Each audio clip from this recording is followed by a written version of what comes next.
দুলীয়াজান জয়ানগৰত আমাৰ এটা কাপোৰৰ বেংক আছিল, যিটো ক্লথ বেংক।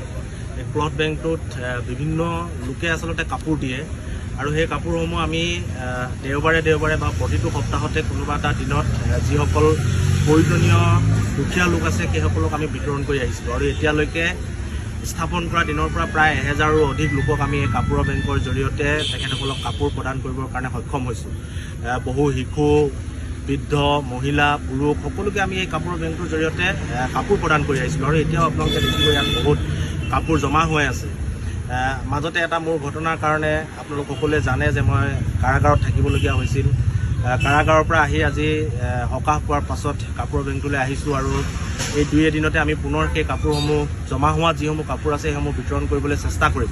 কিন্তু আটাইতকৈ দুখ লগা কথা যে এই কাপোৰৰ বেংকটো আচলতে ভাঙি পেলোৱা হৈছে। ইয়াত আপোনালোকে দেখিব যে ইয়াত গোৰ মাৰি পেলাই এজন যুৱকে গোটেই কাপোৰৰ বেংকটো ভাঙি পেলাইছে।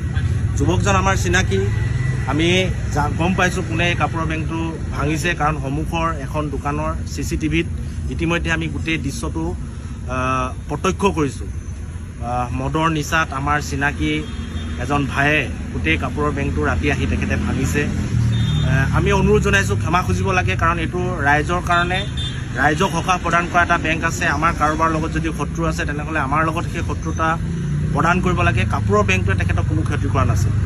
তেখেতে যদি ক্ষমা নোখোজে, আমি যিটো CCTV ফুটেজ লাভ কৰিছোঁ সেই CCTV ফুটেজটো আমি সংবাদ মাধ্যমত দিবৰ কাৰণে বাধ্য হ'ম আৰু আইনী প্ৰক্ৰিয়া ল'ম, এই কথাটো একদম স্পষ্ট। গতিকে যিগৰাকী ব্যক্তিয়ে এই দুষ্কাৰ্যটো কৰিছে সেই দুৰ্বৃত্তগৰাকীক আমি আমাৰ কাপোৰৰ বেংকৰ লগত জড়িত লোকসকলৰ ওচৰত ক্ষমা খুজিবৰ কাৰণে আমি আহ্বান জনাইছোঁ।